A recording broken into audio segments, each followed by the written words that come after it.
दोस्तों, ओम नमः शिवाय। मैं हिमांशु शर्मा आप सभी का हार्दिक हार्दिक अभिनंदन करता हूं। कलयुग में करें ऐसे शिवलिंग की पूजा, मिलेगा 100% लाभ। जी हां, कलयुग में करें ऐसे शिवलिंग की पूजा, मिलेगा 100% लाभ।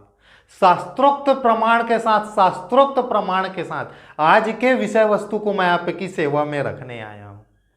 शिव पुराण में साफ साफ उल्लेखित है कि सतयुग, त्रेता युग, द्वापर युग, कलयुग, चारों अलग अलग युग में किस तरह के शिवलिंग की पूजा करनी चाहिए। यदि वह आपसे ना करते बने तो उसका दूसरा अल्टरनेट क्या है। दूसरा अल्टरनेट के साथ भी यदि आपको काम करने में तकलीफ हो रही है तो तीसरा अल्टरनेट क्या है, यहां तक शिव पुराण में और लिंग पुराण में विस्तृत विवरण प्राप्त होता है। आज वह विषय वस्तु आज मैं आपकी सेवा में रखने का पूरा प्रयास करूंगा। चलिए फिर कार्यक्रम को प्रारंभ करते हैं। सबसे पहली बात शिव पुराण की कथा कहती है कि सतयुग में मणिलिंग के शिवलिंग, मणि से बने हुए शिवलिंग के पूजा का अधिक महत्व है। इसी प्रकार त्रेता युग में स्वर्ण से बने हुए शिवलिंग के पूजा का अधिक महत्व है। द्वापर युग में पारद से बने हुए, पारा से जो टेम्परेचर नापने के लिए थर्मामीटर में हमारा जो पारा लगा रहता है, उसमें कुछ और एलिमेंट जोड़ के, कुछ और मेटल जोड़ के पारे का शिवलिंग बनाया जाता है, जिसे पारदेश्वर शिवलिंग कहते हैं। द्वापर युग में यदि किसी शिवलिंग की सबसे ज्यादा महत्ता है तो वह है पारद शिवलिंग की। इसी प्रकार से कलयुग में जिस शिवलिंग की सबसे अधिक महत्ता है वह है पार्थिव शिवलिंग।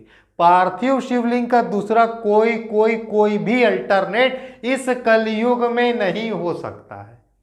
शिव पुराण के कथा में यह साफ साफ उल्लेखित है, लेकिन शास्त्र में इसका अल्टरनेट भी दिया गया है।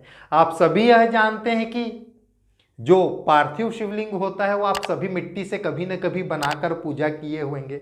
आप मेरे वीडियो को देख रहे हैं मतलब आप सभी शिव भक्त तो हैं ही, आप सभी सनातनी तो हैं ही, आप सभी को ईश्वर के ऊपर अटूट विश्वास है, यह चीज़ तो मुझे मालूम ही है।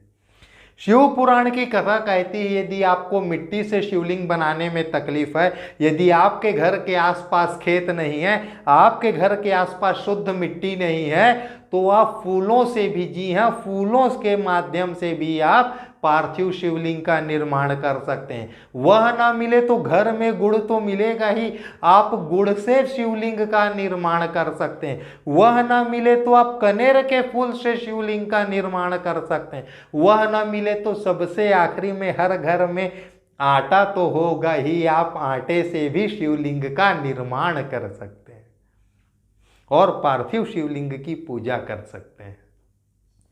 इसके अलावा भी एक बहुत ही महत्वपूर्ण अल्टरनेट दिया गया।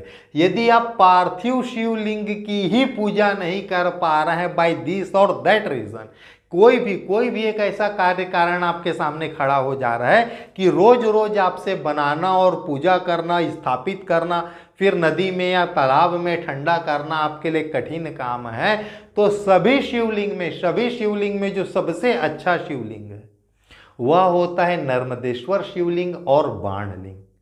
नर्मदेश्वर शिवलिंग और बाणलिंग में थोड़ा सा अंतर है, लोग सामान्यतः इस अंतर को समझ नहीं पाते हैं। अब मुझे बहुत ही थोड़ा सा समय दीजिए, मैं बहुत ही कम समय में एक अलग से वीडियो लेकर आऊंगा जिसमें नर्मदेश्वर शिवलिंग और बाणलिंग में क्या अंतर है, इस विषय वस्तु को मैं आपकी सेवा में रखूंगा।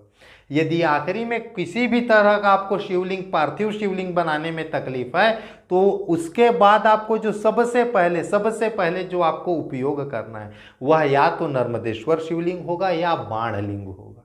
इन्हीं दो में से किसी न किसी एक को आप उपयोग में लाएं।